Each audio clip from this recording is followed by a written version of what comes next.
हे दोस्तों, welcome to wifi classes. मेरा नाम है गौरव तिलथी और दोस्तों आपकी हेल्प करने के लिए एक वर्ल्ड क्लास इंपॉर्टेंट टॉपिक लेकर आया हूं जिसका नाम है most important articles from Lucent book.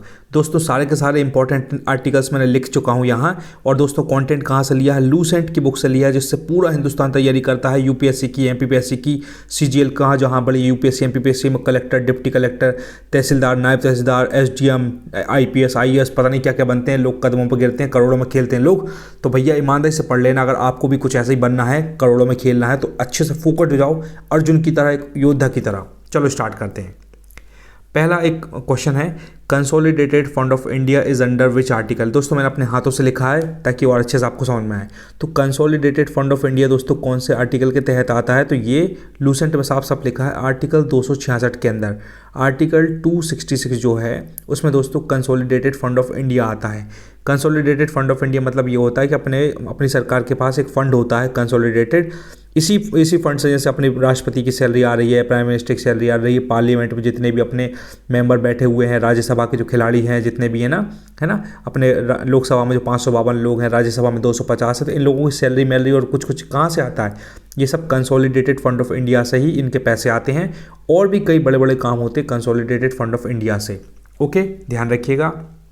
दूसरा, contingency fund of India is under which article. दोस्तों एक और आर्टिकल होता है जिसको बोलते हैं, ये एक और चीज़ होती है कंटिजेंसी फंड ऑफ इंडिया। तो दोस्तों ये आता है, ये 266 था, ये 267 है। 267 के अंदर दोस्तों कंटिजेंसी फंड ऑफ इंडिया आता है। ये दोस्तों एक और फंड होता है। इसमें क्या होता है, अपने राष्ट्रपति के पास इसके पास पावर होता है। कल के दिन क्या हुआ, मान लो कल के दिन एकदम से, जैसे अभी वो साइक्लोन आ गया है, आंध्र प्रदेश तमिलनाडु में दिक्कत हो गई थी, तो एकदम से बाढ़ मार आ गई, तो भैया लोग परेशान हो गए, बहुत ज़्यादा दिक्कत आ गई। तो अब प्रेसिडेंट पार्लियामेंट से थोड़ी पूछेगा, लोकसभा राज्यसभा से, भैया कि इन लोगों की मदद करने के लिए जहाँ बाढ़ आई है मैं इतने 100 करोड़ निकाल रहा हूँ, तो पूछने की ज़रूरत नहीं है। प्रेसिडेंट के पास पावर है, वो सीधा कंटिजेंसी फंड ऑफ इंडिया से सीधा कुछ पैसे निकाल के सीधी मदद कर देगा। बाद में बताएगा वो लोकसभा और राज्यसभा को, भैया मैंने 100 करोड़ रुपए निकाले थे क्योंकि क्या हुआ था, वहाँ बाढ़ आ गई थी, वहाँ साइक्लोन आ गया था, तो मैंने उनकी मदद करी है, उस राज्य की। इसलिए क्या होता है, कंटिजेंसी फंड ऑफ इंडिया में कुछ पैसे रखे होते हैं। आई थिंक 500 करोड़ समथिंग मैंने पढ़ा था, 500 करोड़ रखे होते हैं, जो कि राष्ट्रपति के पास सीधा सीधा पावर है 267 के तहत कि वो उस फंड को सीधा सीधा यूज़ कर सकता है। बाद में वो लोकसभा राज्यसभा को बाद में बताएगा, लेकिन अभी तो आपातकालीन स्थिति में वो यूज़ कर सकता है। ओके दोस्तों, ध्यान से सुनिएगा, सब समझ में आएगा। आई होप पसंद आ रहा होगा आपको। तीसरा देखो दोस्तों, public account of India is under which article. एक दोस्तों पब्लिक अकाउंट ऑफ इंडिया होता है जो कि आर्टिकल 266 के 2 में चला गया। सबसे ऊपर वाला कौन सा था दोस्तों? कंसोलिडेटेड फंड ऑफ इंडिया था, जो कि आर्टिकल 266 में है, लेकिन ये 266 का दूसरे नंबर का है। इसमें पब्लिक अकाउंट ऑफ इंडिया पूछा गया है। कल के दिन एग्जामिनर को टफ क्वेश्चन बना रहा होगा दोस्तों, वो ऐसे कर लेगा, वो ये पूछ लेगा आर्टिकल 266 के दूसरे भाग में क्या है, तब पता होना चाहिए आपको पब्लिक अकाउंट ऑफ इंडिया होता है। ये भी बहुत इंपॉर्टेंट है, ध्यान रखिएगा। सारे इंपॉर्टेंट आर्टिकल है, मैंने बिल्कुल अपने हाथों से लिखा है ताकि आपकी हेल्प कर सकूं। और जिस बंदे को भी मतलब लूसेंट बुक से घबराहट होती है तो घबराने की ज़रूरत नहीं दोस्तों। गौरव तिलथी इज हियर, आपकी हेल्प करने के लिए मैं बैठा हूं यहाँ। मैं पूरी वैल्यू दूंगा, बिल्कुल विराट कोहली की तरह 120% देख पूरी ताकत लगा दूंगा और आपकी हेल्प करूँगा। चौथा देखो, आर्टिकल 124 क्या होता है दोस्तों? बहुत इंपॉर्टेंट, सीधा सीधा सुप्रीम कोर्ट के बारे में बताया गया है। तो आर्टिकल 124 सुप्रीम कोर्ट, ये इसका कोई मूल मंत्र नहीं है, कोई तरीका नहीं है, आपको बार बार रिपीटेशन करके याद करना पड़ेगा कि भैया सुप्रीम कोर्ट है। मैंने इसको ऐसे याद रखा था, आर्टिकल 124 के अंदर आ रहा है 24 है ना, तो मैंने ऐसे याद रखा था कि भैया सुप्रीम कोर्ट अपना एक तरीके से 24 घंटे ही काम करते रहता है, क्योंकि सुप्रीम कोर्ट के पास बहुत बड़ी बड़ी जिम्मेदारियाँ होती है। तो मैंने ट्रिक बनाई थी कि सुप्रीम कोर्ट 24 घंटे कंटिन्यू काम करता होगा कभी कभी। तो आर्टिकल 124 से मुझे सीधा 24 कभी भी ध्यान आएगा ना, तो 124 में टिक लगा दूंगा और धूम मचा दूंगा। तो आपको भी ऐसे याद करना है। पांचवा देखो, supreme court was inaugurated in which year. ये भी एक इंपॉर्टेंट करोड़ों का क्वेश्चन है। करोड़ों को इसलिए क्योंकि इंपॉर्टेंस पता चलती है उससे कि भैया खतरनाक क्वेश्चन है। सुप्रीम कोर्ट कब स्टार्ट हो गया था, कब इनॉग्रेट हुआ था, कब उसका उद्घाटन हुआ था दोस्तों? तो 28 जनवरी 1950 को। अपना 26 जनवरी 1950 को अपना संविधान इनेक्ट हो गया था, है ना। एक फिर से बताता हूँ, देखो 26 नवंबर 1949 को दोस्तों क्या हुआ था, अपना संविधान को अडॉप्ट कर लिया गया था। अडॉप्ट, ADOPT, अडॉप्ट लिखा था। जब भी अडॉप्ट की बात आएगा तो 26 नवंबर 1949 की बात आ गई। लेकिन कभी भी अगर पूछ लिया कि भैया अपना संविधान इनेक्ट कब हुआ था, ENACT इनेक्ट, तब आएगा दोस्तों 26 जनवरी, है ना, 1950 में आएगा इनेक्ट वाला। जब भी इनेक्ट मतलब लागू करना होता है, ठीक है। इनेक्ट मतलब जिसको हमने लागू कर दिया था कि अब इसको परफेक्ट यूज़ करेंगे। अडॉप्ट मतलब होता है उसको स्वीकार लिया था कि हाँ यो यूज़ करेंगे। जैसे आपके घर में आ गया फ्रिज आ गया तो आपने स्वीकार कर लिया कि हाँ भैया नीले कलर का प्यारा सा अपना फ्रिज आज आ गया है, लेकिन हम उसको कल से यूज़ करेंगे, कल से उसमें सब्जी भट्टा टमाटर रखेंगे तो कल से रखेंगे। इस तरीके से 1949 के टाइम पे अडॉप्ट हुआ था और 1950 के टाइम पे 26 जनवरी 1950 को इनेक्ट हो गया था, ध्यान रखिएगा।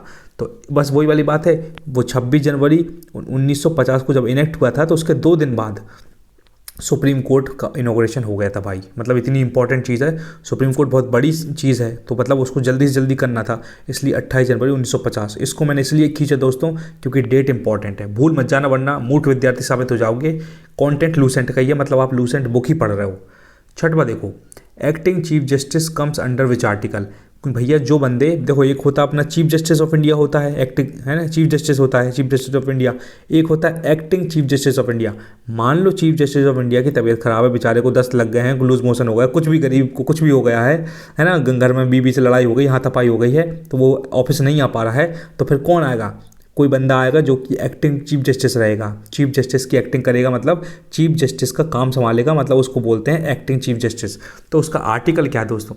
आर्टिकल देखो 126 आर्टिकल है, बहुत प्यारा सा आर्टिकल है, इस चीज़ को ध्यान रखिएगा, है ना। ये आपको ध्यान रखना पड़ेगा दोस्तों, कोई तरीका नहीं है इसको रिपीटिशन करके याद करना। मैंने भी ऐसे किया, पूरा हिंदुस्तान ऐसे करता है, बड़े बड़े IAS IPS भी ऐसे मेहनत करके रट के समझ के ऐसे बनते हैं, है ना। हर चीज़ को नहीं कर सकते आप, समझना पड़ेगा, रटना पड़ेगा। 7वां क्या है? What is article 127। ये बहुत इंपॉर्टेंट दोस्तों, एक ही बार मुझे याद हो गया था ये, क्योंकि ये एड हॉक जजेस से रिलेटेड है। लूसेंट की बुक में साफ साफ लिखा है कि भैया एड हॉक जजेस क्या होते हैं।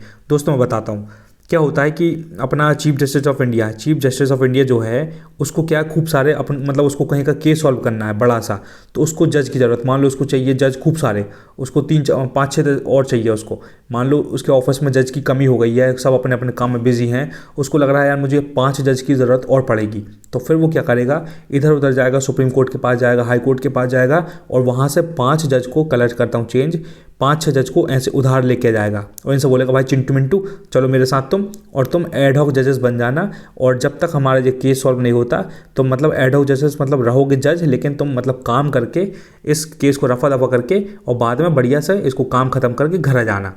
तो इसका मतलब ये होता है कि जब तक किसी केस को सॉल्व करने के लिए वो उसने 5-6 जज को अपॉइंट किया है, तो वो जब तक केस सॉल्व नहीं हो जाता तब तक वो काम करेंगे, और जैसे ही केस सॉल्व हो जाएगा, जैसे ही केस ख़त्म, केस सॉल्व हुआ, इनका खेल ख़त्म, तो ये वापस अपने अपने घर जाएंगे। तो इसको बोलते हैं दोस्तों एड हॉक जजेस। समझ में आया? ध्यान रखना, करोड़ों का क्वेश्चन दोस्तों बहुत इंपॉर्टेंट है, तो 127 में मैंने ऐसे याद कर लिया था। 8वां क्या दोस्तों? What is article 131। ये भी बहुत इंपॉर्टेंट है। ये क्वेश्चन दोस्तों MPPSC का पेपर होता है, मध्य प्रदेश शासन का, खतरनाक वाला, है ना। 2021 में ये क्वेश्चन आया था और ये क्वेश्चन मेरा गलत हुआ था, तो मुझे अच्छे से याद है ये। तो दोस्तों इसमें क्या है, आर्टिकल 131 में ओरिजिनल ज्यूरिडिक्शन आता है, original jurisdiction.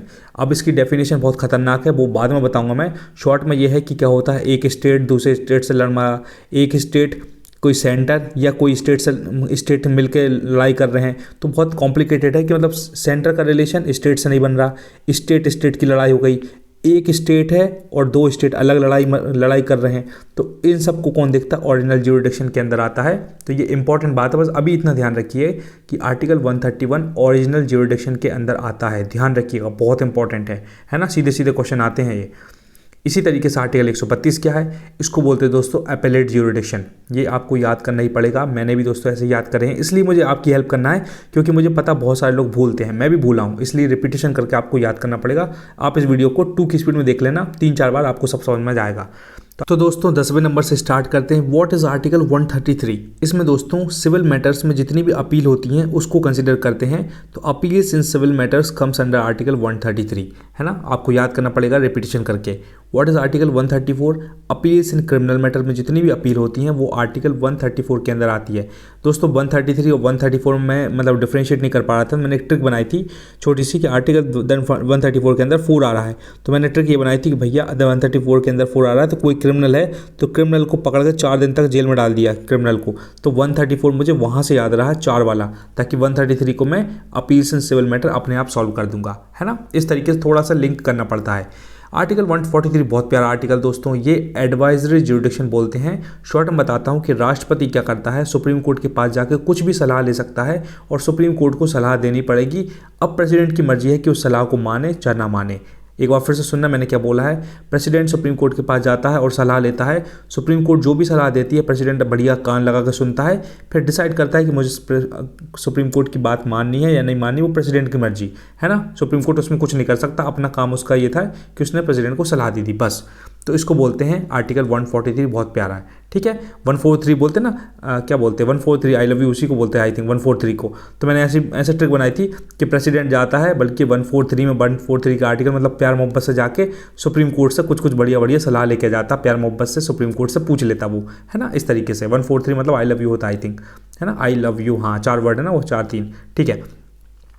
What is article 141, ये बहुत इंपॉर्टेंट है। इसमें सीधा सीधा लिखा है कि law declared by Supreme Court to be binding on all courts within the territory of India.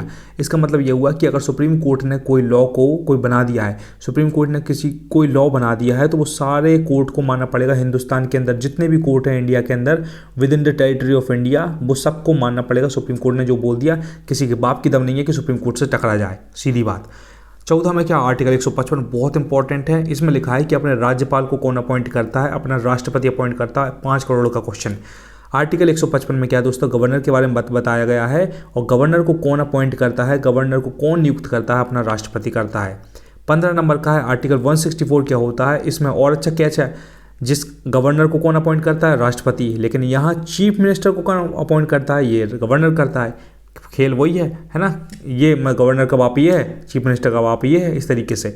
तो एक बार फिर से आर्टिकल 164 में क्या है, अपने सीएम को, चीफ मिनिस्टर को कौन अपॉइंट करता है, अपना राज्यपाल करता है, अपना गवर्नर करता है। एक इंपॉर्टेंट बात दोस्तों मुझे याद आ गई है, देखो गवर्नर और प्रेसिडेंट के बारे में बताता हूँ। प्रेसिडेंट बनने के लिए कम से कम 35 साल की एज होनी चाहिए, इसी तरीके से गवर्नर बनने के लिए भी कम से कम 35 साल की एज होनी चाहिए। इस चीज़ को ध्यान रखिएगा। एज वाला मैंने वीडियो बना दिया, डिस्क्रिप्शन में लिंक डाल दूंगा, ज़रूर देखिएगा अगर योद्धा बनना है तो। इतना हुआ। 16 देखिए, आर्टिकल 165 क्या होता है, बहुत इंपॉर्टेंट है। Advocate general of the state, सीधा सीधा याद कर लो आंख बंद करके। 170 में क्या दोस्तों, लेजिस्लेटिव असेंबली के बारे में बताया गया है, जिसको अपन विधानसभा बोलते हैं हिंदी में। 171 में क्या बताया है, लेजिस्लेटिव काउंसिल के बारे में बोलते हैं, जिसको बोलते हैं दोस्तों विधान परिषद। मैंने ट्रिक कैसे बनाई थी दोस्तों इसकी, क्योंकि कंफ्यूज हो रहा था कि लेजिस्लेटिव असेंबली और काउंसिल, तो लेजिस्लेटिव काउंसिल के अंदर मैंने काउंसिल कैसे लिखते, COUN। तो बोल रहा हूँ कौन से मिलने जा रहा हूँ, तो मैं बोल रहा हूँ भाई साहब मैं तो परिणीति चोपड़ा से मिलने जा रहा हूँ, तो मैंने परिषद वहाँ से याद कर लिया मैंने। परिणीति जब भी बोल लूँगा, परिषद, तो जब भी कौन की बात आएगी मैं बोलूँगा किससे मिल जा रहा हूँ, कौन को देखने जा रहा हूँ, मैं बोल रहा हूँ परिणीति चोपड़ा को देखने जा रहा हूँ। तो जब भी मुझे लेजिस्लेटिव काउंसिल दिखता है, मैं सीधा विधान परिषद लिखता हूँ, क्योंकि मुझे परि याद हो जाता है, काउंसिल से परिणीति, है ना। इस तरीके से मैंने बाह्य ट्रिक बनाई थी, लेकिन वर्ल्ड क्लास ट्रिक है, मुझे बहुत याद रहता है, ठीक है। अब आपको भी याद रहेगा।